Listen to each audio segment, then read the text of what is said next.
Hello, welcome to Coffee and Sunrise. If you're new here, hi, I'm Jen. I'm a low key college student, but who's always ready to support and inspire you in your journey. Just this week, I started asking for topic suggestions for future podcast topics in my Instagram account. And I was overwhelmed with the suggestions and the things that they do want to know more about through a coffee talk. For today, I chose the topic that was first suggested to me and the most frequently asked question I get even throughout my life. So, for today, we have our first session on time management discussion. A bit of a disclaimer, I am not saying that I can finally manage every priority I may face. Sometimes I have relapses and struggles and ending up sacrificing my needs. But I guess I am a bit confident enough that I get to manage it little by little until I finally get back on track. So I would love to share my insights and learnings throughout this journey during my experience from the last academic year. I will be sharing my general tips, and for the next few episodes of time management discussion, we will deal on a specific focus, such as for academics, career, relationship, organizations, etc. A short backstory: I was last year an officer of the Central Student Government, working hand in hand with my co officers for university project implementations, attending after class meetings, and making big preparations. I was also a volunteer during several bloodletting drives of the Camarines Sur chapter of the Philippine Red Cross. I was also taking care of my mom, who suffered from a serious disorder, leading her to have a cranial surgery and until now needs physical support. I also established a healthy relationship with my partner, who's very understanding and supportive. And I can somehow manage the pressure and tasks during academic performances and still getting high grades consistently. A lot of my friends always ask, how do I manage my time to balance my academic performance, family responsibilities, participation in organizations, and being in a relationship? Knowing that it takes a lot of effort and for what everyone else does, sacrificing other needs just to fulfill other priorities. That was one thing I am trying to avoid to do since everything is important to me. Before I share my insights, I want to clarify the standard on how balancing priorities do really mean. Like, how will you tell that if you are balancing them well? For me, to balance is to not sacrifice anything that matters. It's when you realize that at the end of the day, you're not guilty for not doing this instead of doing that. To balance is when you realize that you achieved a task for every priority you have, whether they are big or small. As long as you feel that you are not sacrificing anything for the sake of another priority, you're balancing your priorities well. So, to rephrase the whole point and the main question, how do I balance and achieve every priority I have without compromising myself, basically my personal necessities, and still accomplish what has to be accomplished? Before entering this kind of situation, I ask myself if I am ready enough to hold into responsibilities that will hugely compromise my time for others, especially for myself.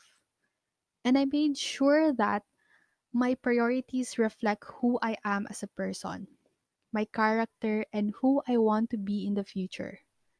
And that reflection will help me to stay determined with whatever challenge I may encounter when I'm trying to balance every priority I have.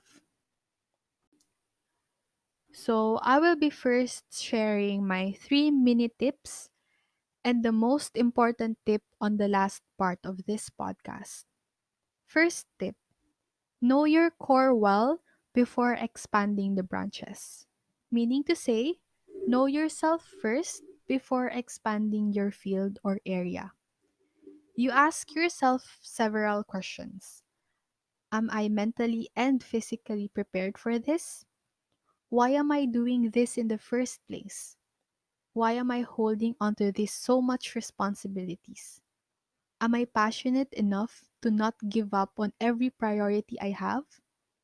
Expect that you'll have relapses, meaning a sudden point of wanting to give up and breaking down. But you have to remind yourself why you started, why you're doing this. It's because you're passionate in giving service, excelling in academics, as well as being a devoted daughter or son and a partner. Second tip, before you go to sleep, know your priorities for the next day. List down the main task you have to deal for the next day. Pwede rin one aspect, one main task.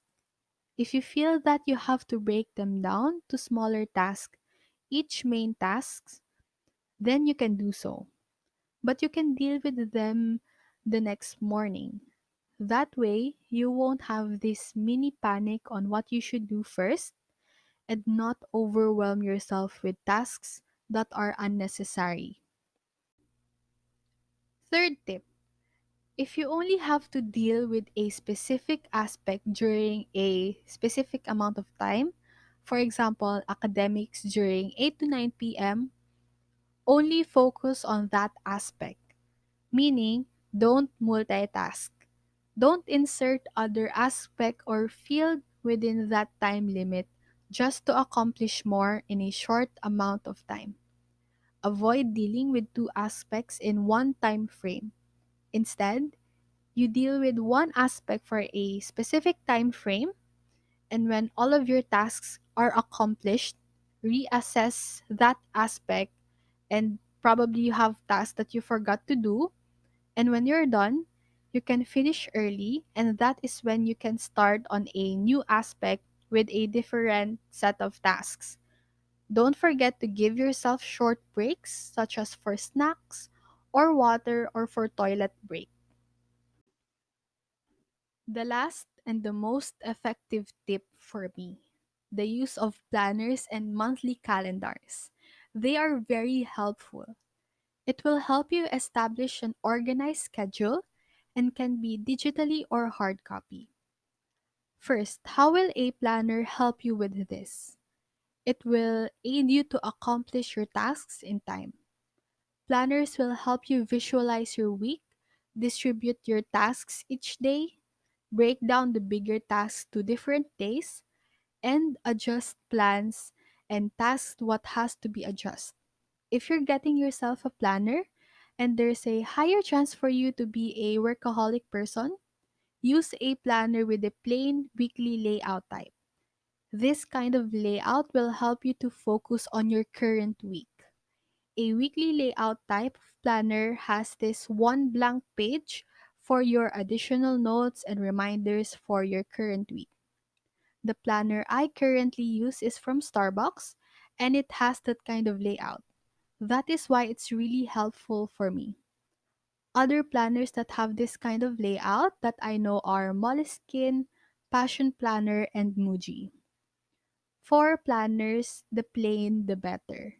Too much designs might distract you when planning. That is why I don't recommend bullet journals since it's time consuming for you to place designs and do your own layout. For the monthly calendar, it will be helpful for you to plot out your major events and help you visualize your whole month. There are many printable calendars found on Pinterest from different designs and different colors that will help you create the vibe you want for your month.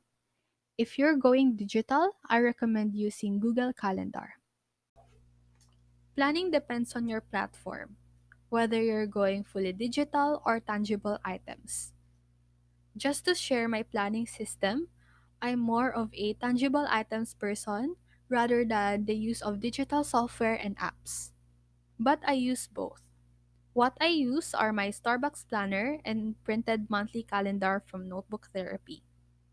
For my digital planning, I'm using this software called Notion, which I recently discovered from my friend Rosen, and it helped me a lot when I'm tracking down my accomplished tasks.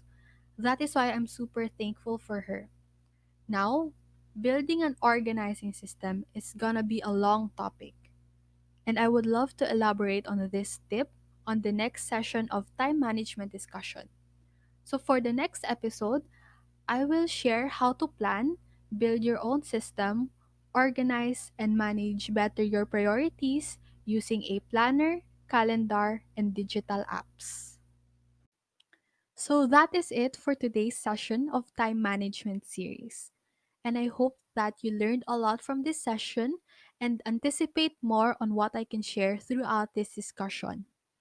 If you have an idea or a topic suggestion for future podcast topics, can be for a kwentuhan session or for mental health concerns, head over to my Instagram account at @jedediide_ and check out my story highlights. There's a question box over there, and I would love to hear suggestions from you. Don't forget to subscribe in my Spotify and YouTube channel, Coffee and Sunrise. Follow me on my Instagram account at @gendedried_ for main podcast updates. This is Jen, reminding you that life is better with coffee and sunrise, and I will see you in my next episode.